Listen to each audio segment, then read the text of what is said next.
My wife said another man's name during an intimate time.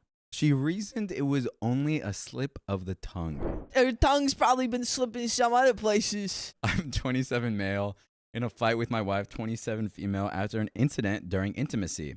For context, we're high school sweethearts, married for 6 years. We have a child, 3 male. We've been through a lot together. I love her deeply. And by the way, this comes from you, throwaway Crimson Make. And if you want to submit your own stories, go to ROK Storytime subreddit. So, our marriage is in a rough patch. Our quality time as a couple is struggling. We're in counseling. We're working on making time for each other and reaffirming our bond. That's our current focus in counseling, and we're assigned intimacy exercises. Part of these exercises is for us to make a consistent, conscious effort for each other. We did a staycation to celebrate our anniversary while our son spent the weekend at his grandparents'. The trip was largely nice, and we got to focus on each other, but it took a turn. The night of our anniversary, we were cuddling, and it turned into more. My wife initiated. She was really getting into it and expressive, and then out of nowhere, she moaned another man's name who's in our friend group. That's messed up. My heart would break. We stopped immediately. There was no mistaking what she said. She looked stunned before recovering and treating it like a texting typo or something. When I questioned why'd she say another guy's name, let alone one of our friends, she swore it meant nothing and that she was just consumed with what I was doing to her. Probably thinking of someone else doing it. That's not an excuse.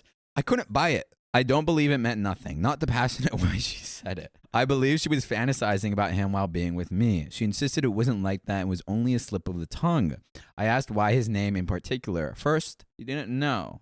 Then said maybe because she was replying to his text earlier in the group chat. When I pushed back, she got defensive. She said I was making something out of nothing and how it didn't need to ruin our anniversary. I told her nothing she was saying was reaching me and I needed some time. She tried kissing me and initiating again like nothing happened. Girl, take a break. The incident put a damper on the rest of the trip. We haven't been intimate since, and any steps we made forward with our exercises have taken a significant leap back. We're in a cycle of awkward silence even in front of our son or ignoring the elephant in the room.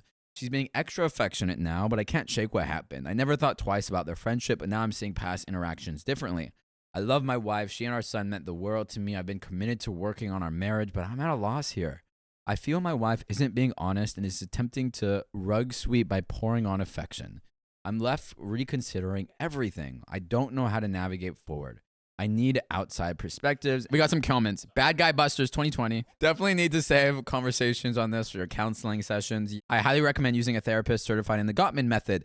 Mama to Grace. Okay, if this happened with my partner, the first place my head would go immediately would be he's having an affair. I wouldn't go there. I would go to like, they're just like attracted or fantasizing about them. But being on the outside, even though an affair is still on my list of possibilities, I don't think an affair is the only logical answer. My other logical conclusions isn't very pretty either though, but it's happened that people are fantasizing about someone else.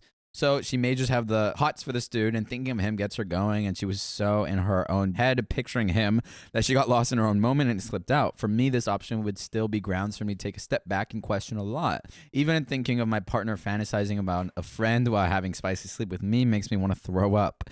So I 100% can understand why this has messed you up so bad. I don't think any response is going to make you feel better, honestly. Yeah. I think the only response would be an honest response. It would be hard, but I think that would get you past it. It happened, and that's going to be a hard one to forget. Man, I wish I had advice, but knowing it would make how it would make me feel, I got nothing I believe will make this feel any better for you. I would absolutely check your phone records to see if they are communicating more than they should be.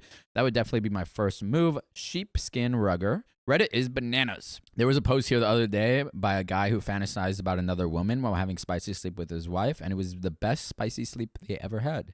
He was wrecked with guilt and was asking if he should confess. Tons of commenters were saying they've done it, but it's not a big deal. It's just a fantasy. Don't borrow trouble by telling the wife, etc., etc.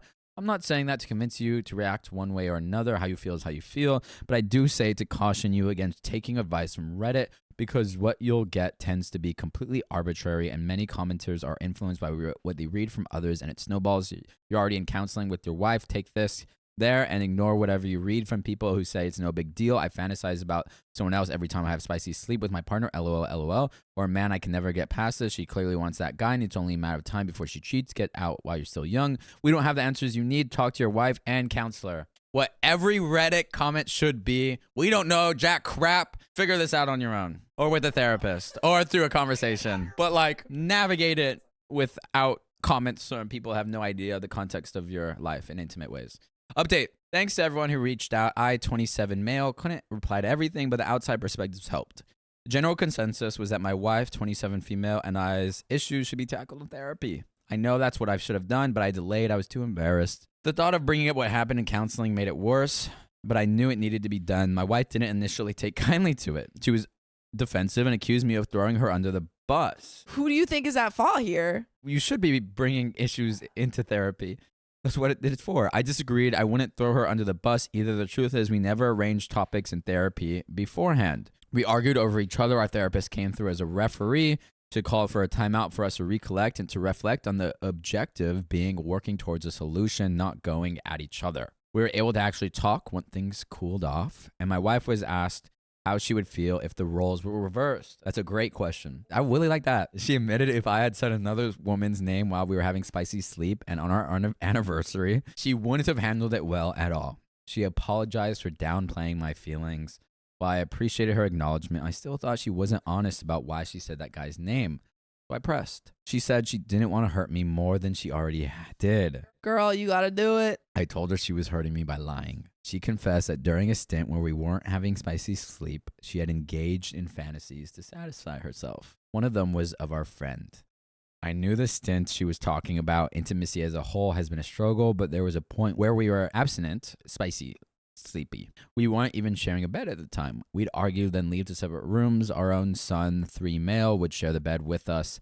I asked how long she's been fantasizing about him. She said on and off. He wasn't a constant fantasy. It wasn't necessarily about him, but more about the taboo. I could totally see the tabooness of it. And I could also see she's not getting specific needs met in the relationship. And maybe she sees those needs being met by traits that that person has. Maybe in like his own relationship. Yeah. And so I think this could be a wonderful opportunity to voice that, what your own system is desiring, and see if your own partner can bring that into the relationship so you don't have to like unconsciously look for that elsewhere in a fantasy. She swore that the fantasies meant nothing, that they were just scenarios to get her there and nothing she would ever actually want. It was tough, but I tried hearing her out instead of shutting down. Arguing wasn't getting us anywhere either. I can't relate to her about this. She's always been enough for me during good and bad times. I was always focused on her during intimacy. I told her that while I knew our marriage wasn't perfect, I thought we were getting to a better place and we were engaging in various forms of intimacy again. She claims she doesn't indulge fantasies anymore. I called bull because she did just that on our anniversary of all days. She insisted his name was only a slip of the tongue because she was replying to his text in the group thread that day.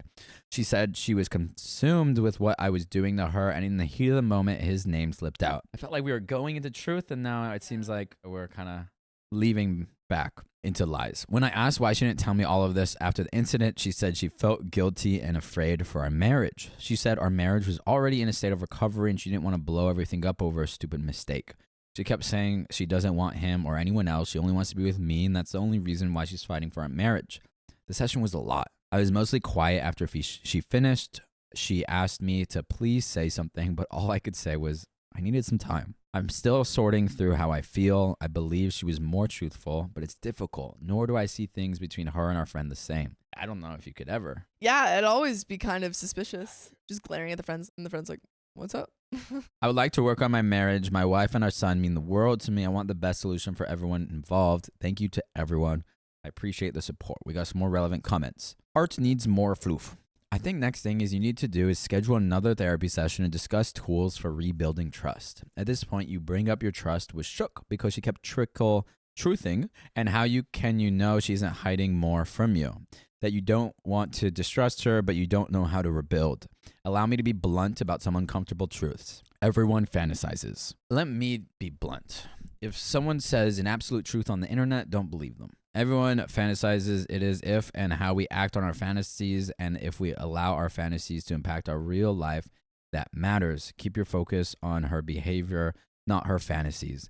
And on that thing, I'm not saying like, oh, it's bad to, fantasize when you're by yourself, and everyone has different relationships with like fantasy and spicy sleep. But I don't know, the way it shows up for me is like, yeah, do what you want on your own. Like, I don't think if I'm partners with someone that biologically, I'm not going to be the only person they're attracted to, and that makes sense.